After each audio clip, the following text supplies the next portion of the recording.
Friends, welcome to my channel Priya's world. आशा करछि आपण माने सब भलरे थिबे।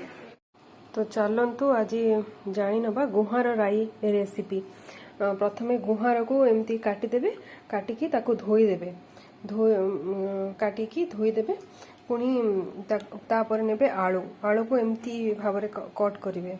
देखंतु एमती कट करिवे, कट करके ताको भी धोई नहीं की सफा कर देबे। तापरे हमरो टमाटो दुईटी बड़ टमाटो ताको काटिकी मु रखी देछि एठे।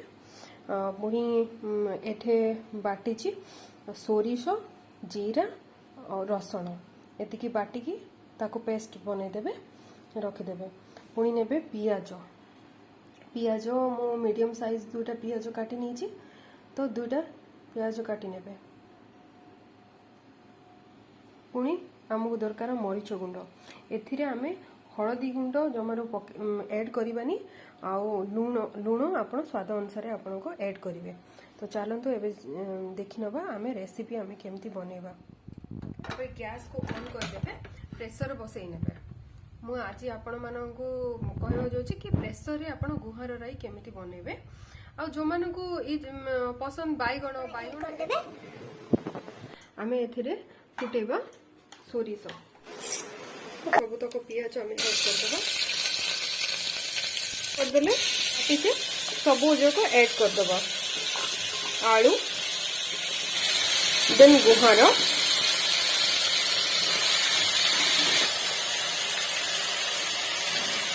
देखो एटा को पुणी घांटी नेबे। एथिरे किछि भी मु वर्तमान जे ऐड करिनी, भलसे परिबा हमर फ्राई हैला परे आमे सेपरे लीडटा कवर कर देबे, सेटा को फ्राई हवा पे देबे। चलो देखिबा एबे लीड काढी की भलो से हमरो फ्राई हे जाई। देखो भलो से फ्राई हे जाई। एबे आमे वर्तमान एथिरे कोन ऐड करिबा कि जो बटा आमे मसला बाटी थिले सोरिष, जीरा और रसुण ताको आमे दे देबा। ओके,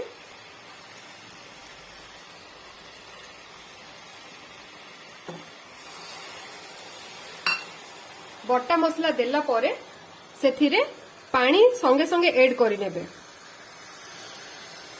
रिक्वायरमेंट हिसाब रे पानी ऐड करिवे। ओके, देन आमे ऐड करि नबा मरीच गुंड, लुण ऐड करि नबा।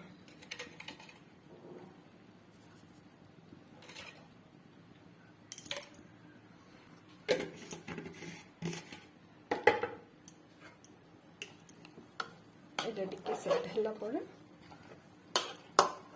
ताको भलो से घांटी देबे। तेरा भल से सेट हो गला। देन हमें हमरो प्रेशर रो लीड बंद कर दबा। ताको सिम रे ही रखिबे, दुईटा हुइसेल देला पर्यंत आपण ताको बॉईल करिवे। देन हमरो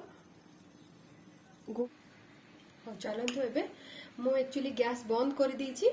तो एबे चलतु देखिबा जे हमरो गुहार राई कि भले हेची। देखंतु मस्त हेची ना, देखंतु मस्त बासना भी आसुची। मते तो गुहार राई बहुत पसंद। तो आपण माने मोर एई रेसिपीटा को घरे ट्राई करिवे, आ केमिति लागिला आपण निश्चय कमेंट बॉक्स रे लिखि जणेबे। जदि आपण मानकु मोर वीडियोटी पसंद आस्तिबो ताहेले मो वीडियो को लाइक, शेयर, सब्सक्राइब करिवे, आउ कमेंट करिबा जमारो भूलिबेनी।